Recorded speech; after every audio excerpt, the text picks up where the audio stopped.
Over the weekend, we had our first remote duel event. We have Mommy Milkers versus Sayes. Mommy Milkers flexing off right now. It is going to be Abyss versus Haven.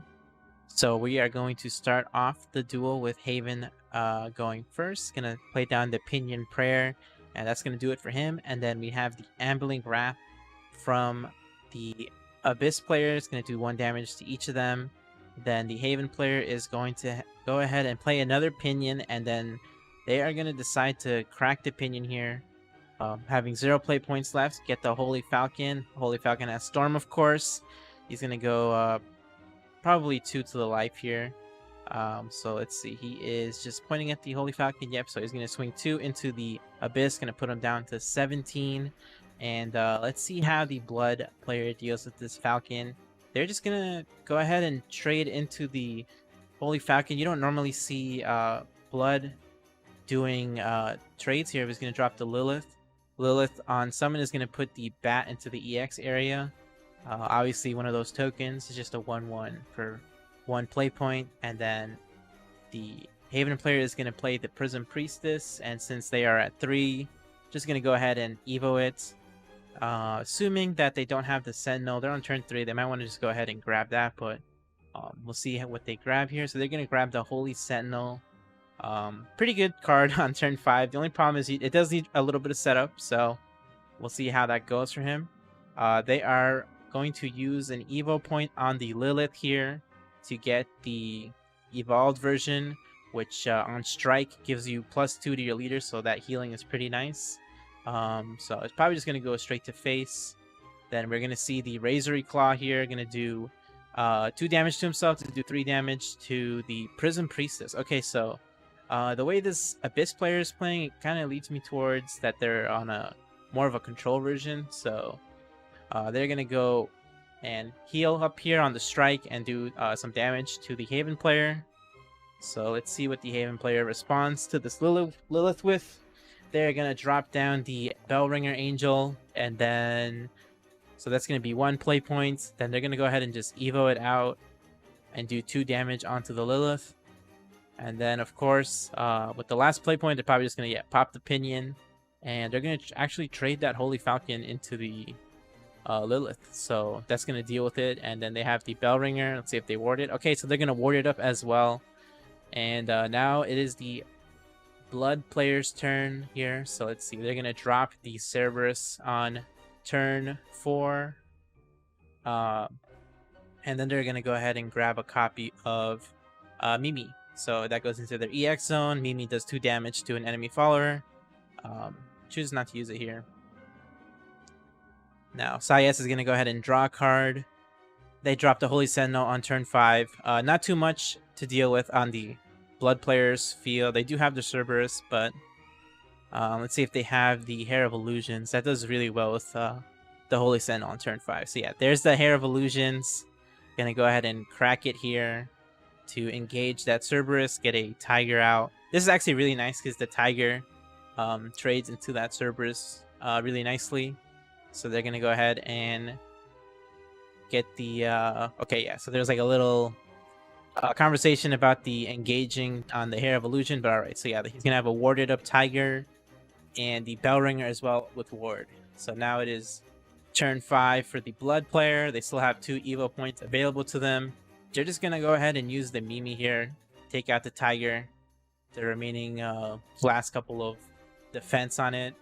And then they are going to go ahead and drop a... Okay, so it looks like it's a Lesser Mummy here. So let's see if they're going to... Yep, okay, so they're going to go ahead and Evo here. Get the Lesser Mummy Evo, gets a Ghost token onto the field.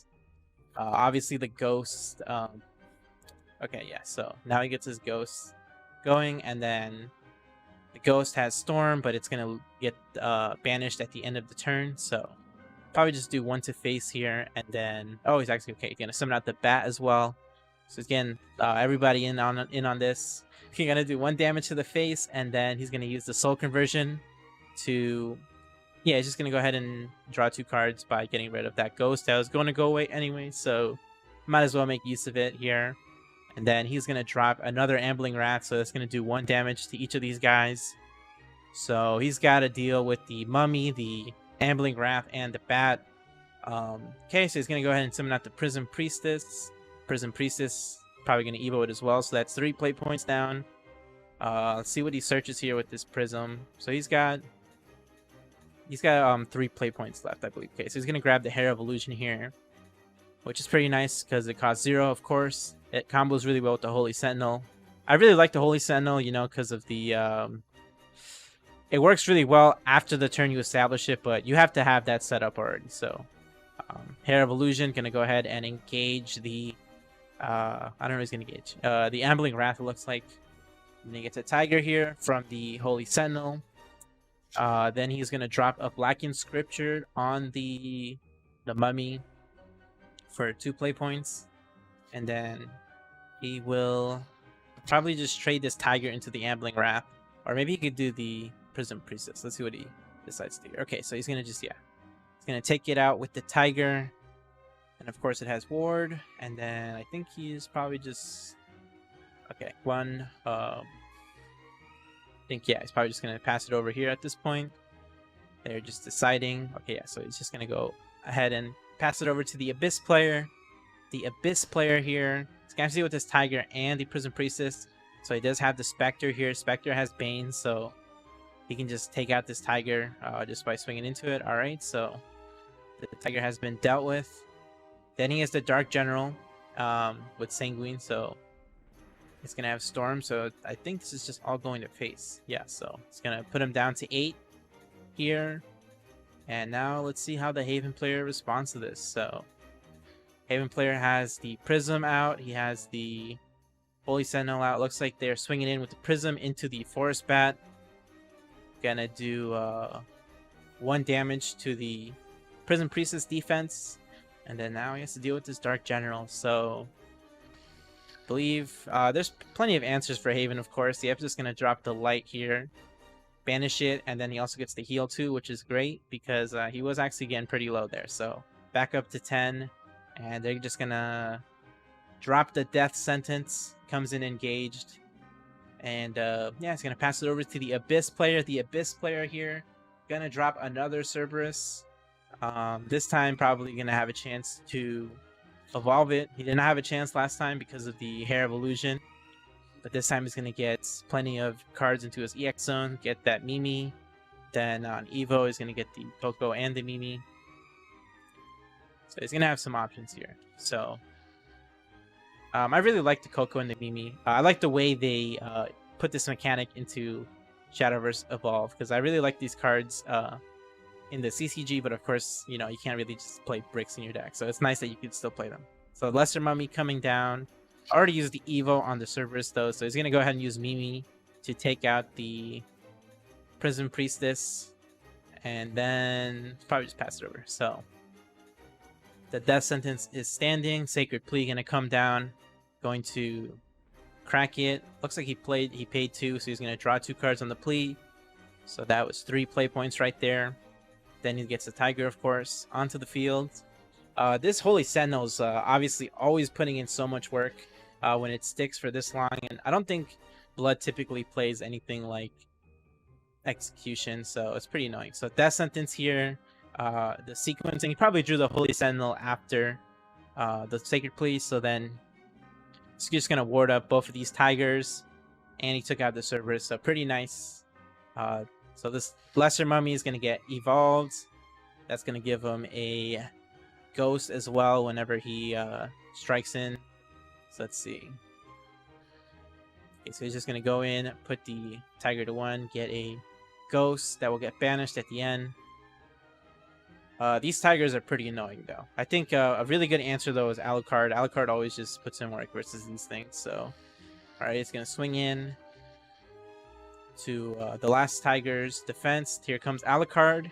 Alucard obviously gets that +2 for the Necromancy 10, and then you can also just swing in and take out the Tiger, but of course he won't be able to do the damage because of he's already declared the attack. It's not like it redirects or anything. He doesn't get like a redeclare once it's off the field. He just eats his attack. So he does heal the heal some defense on his leader though. So Sacred Plea gonna come down again. Gonna use the 3 play points to draw 2 cards, and he gets double tigers, double ward, of course. And then the Jean is gonna come down, and if he evos it, it's gonna give +2 defense to these tigers as well. So they're gonna be 4/6s, which is pretty annoying. So here comes the Evo Jean, and then obviously there's no cards on the Blood player, I'm sorry, on the Abyss player's board, but he is going to be able to boost both of these up by 2 defense. So they're going to be 4/6s, and then the Blood player is going to go ahead and drop the Razor Claw. Probably needs to damage himself or something here, so we're going to see them drop the Medusa, and since he was able to do some damage here, he's actually going to just tap it to destroy a follower on the field, I believe. So yeah, this is going to take out the 4/6 Holy Tiger, and he's just going to pass it over. So not the strongest turns here from the Blood player. Going to go ahead and take out the Medusa, and then let's see, what is the next play here? So he's going to drop a Dual Flames. Dual Flames is going to spawn another Tiger. The Tiger is just going to trade into the Medusa. So he traded 2 Tigers for that. That's fine. He's getting these for free basically. So now he gets the Dual Flames to trigger, and then that's also gonna trigger both the Holy Sentinels, but he's only able to get one of them with ward. And then because his board is clogged, obviously the Jean's gonna go in for some damage as well. And he's just gonna pass it over here. So then he's gonna drop the Righteous Devil. Righteous Devil. Pretty interesting card. So it's not, I don't think the aggro version plays this card actually, but he is really neat. He has Assail and Bane, I believe. So yeah, so the Assail and Bane on the Righteous Devil 3/5. So then they're just thinking it over here. Gonna trade into one of those Tigers. Puts it at 1 HP. And then he is going to drop, he is thinking here, the Dark General. Dark General. It's gonna use probably the Coco on it. Alright, so go ahead and use the Coco, make it bigger, and then of course this Tiger does not have ward on it, so he can just go in. So he's gonna go down to 3. So let's see here, what is the Haven player gonna do here? I think you can just push damage here. There's no ward, but let's see how they pilot this turn. So they're gonna go in with both, bring him down to 1. Mommy Milkers are not looking too hot right now, which is not a statement you usually say but about Mommy Milkers, but it is what it is. Demis's Decree gonna wipe the board. The Haven player is like super ahead though, so I don't know, I don't think they have to make that play, but those followers are pretty annoying, so totally understand. Hair of Illusion just gonna pop itself for no effects to summon out 2 more wards. The 3 wards here. The Abyss player does have the some direct damage in their deck to try and cheese this game out, but they have to draw it. So let's see. They have to get, because they're definitely not winning through attacks anymore. So they're at 10 mana, and that's going to be GG's. They can do the handshake, and that is going to be it for our first feature match here on the channel. Thank you guys for watching. I hope you guys enjoyed it, and yeah, I hope to upload more videos like this for you guys. Peace out.